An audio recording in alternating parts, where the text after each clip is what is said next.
우리들의 후손들이 오늘에 사는 우리 세대가 그들을 위해서 무엇을 했고 조국을 위해서 어떠한 일을 했느냐고 물을 때 우리는 서슴지 않고 조국 근대화의 신앙을 가지고 일하고 또 일하고 일했다고 떳떳하게 대답할 수 있도록 합시다.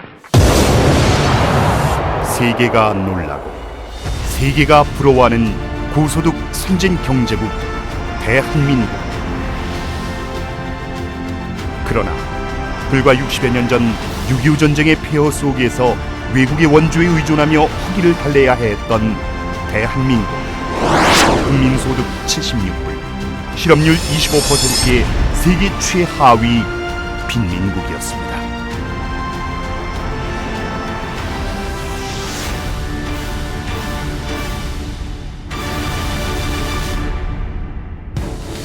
(6.25) 전쟁으로 말미암아 전 국토는 폐허가 되고 국민들은 아물지 않은 전쟁의 상처를 고스란히 아는 채 거리를 전전하며 전쟁 같은 삶을 살아야 했습니다.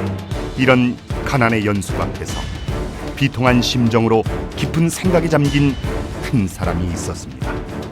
바로 박정희 대통령. 마치 도둑맞은 헌집을 맡은 것 같다고 말한 박정희 대통령은 가난에서 벗어나 잘 사는 나라를 만들기 위해 경제개발 5개년 계획을 세웠습니다. 그러나 세계 최하위 빈민국에 아무런 담보 없이 개발 자금을 빌려줄 나라는 그 어디에도 없었습니다. 그렇지만 간절한 마음 하나로 세계 곳곳을 찾아다녔고 마침내 당시 서독에 파견됐던 광부와 간호사들의 임금을 담보로 차관을 얻게 되었습니다. 이영만리 동포들을 만난 자리에서는 눈물이 복받치고 말았습니다.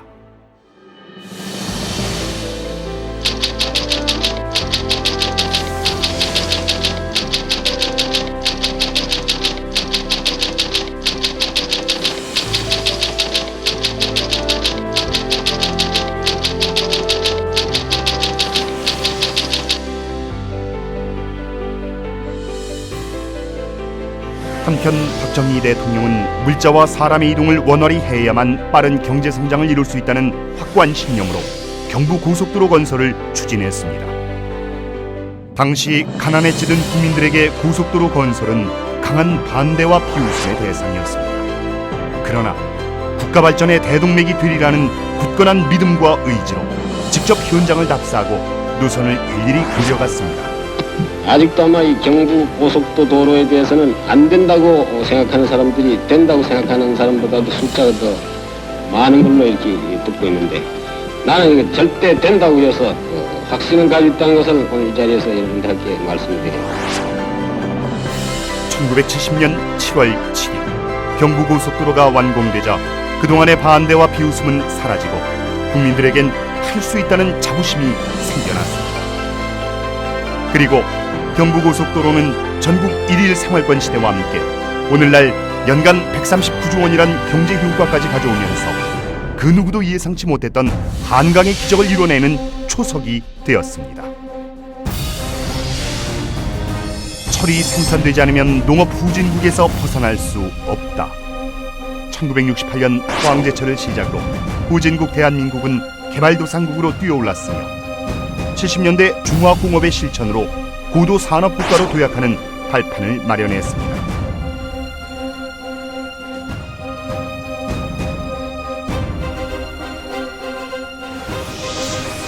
그리고 14년 동안 144회에 걸친 수출진흥 확대 회의에 참석하며 수출 산업에 대한 금융 우대 조치, 수출 특화 사업 선정 등 다양한 정책을 도입했습니다. 그로 말미암아 1964년 1억 불이었던 수출은 1971년 10억 불, 1979년 100억 불을 돌파하는 기적을 낳게 되었습니다.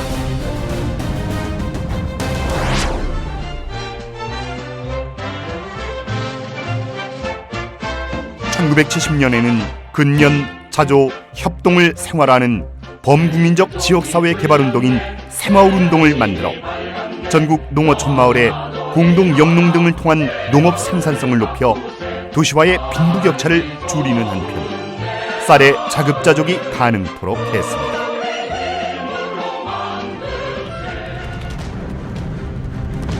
새마을 정신을 통해 우리는 자발적인 협동 정신과 하면 된다는 자립 정신을 일깨우며 대한민국 사회 전체의 근대화 운동으로 발전했습니다. 그리고 우리는 1977년 그동안 꿈만 같았던 수출 100억 불, 1인당 GNP 1000달러라는 또 하나의 기적을 만들어냈습니다. 세계 경제 대국도 10년 이상 걸렸던 일을 우리는 불과 6년 만에 이뤄낸 것입니다. 그뿐 아니라 제2차 세계대전 이후 황폐 산림 녹화에 성공한 국가는 대한민국이 유일한 나라였습니다.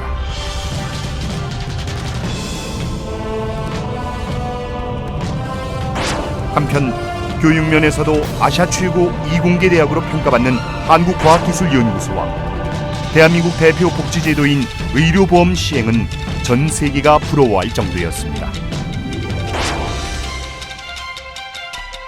박정희 대통령은 대한민국의 굳건한 안보를 위해 한미동맹을 강화하는 한편 자유월남의 국군을 파병하여 라이따이안의 위용을 과시했고, 싸우면서 건설하자는 기치 아래 예비군 창설과 자체 무기 생산 등 총력안보 태세를 확립했습니다. 이렇듯 박정희 대통령은 모든 국민이 하면 된다는 정신으로 세계가 부러워하는 한강의 기적을 이룩해 했습니다. 박정희, 그가 우리와 함께 있었기에 지금의 대한민국이 있었습니다. 그리고 지금 세계 개발도상국들은 우리의 노력들을 모델로 제2의 기적을 꿈꾸고 있습니다. 돌이켜보면 그가 있었기에 자랑스러운 대한민국입니다. 전쟁의 폐허와 상처만 남았던 가난한 수혜국에서 2009년 개발원조위원회에 24번째 국가로 가입하기까지 원조 공여국으로 전환한 나라는 우리 대한민국이 유일합니다.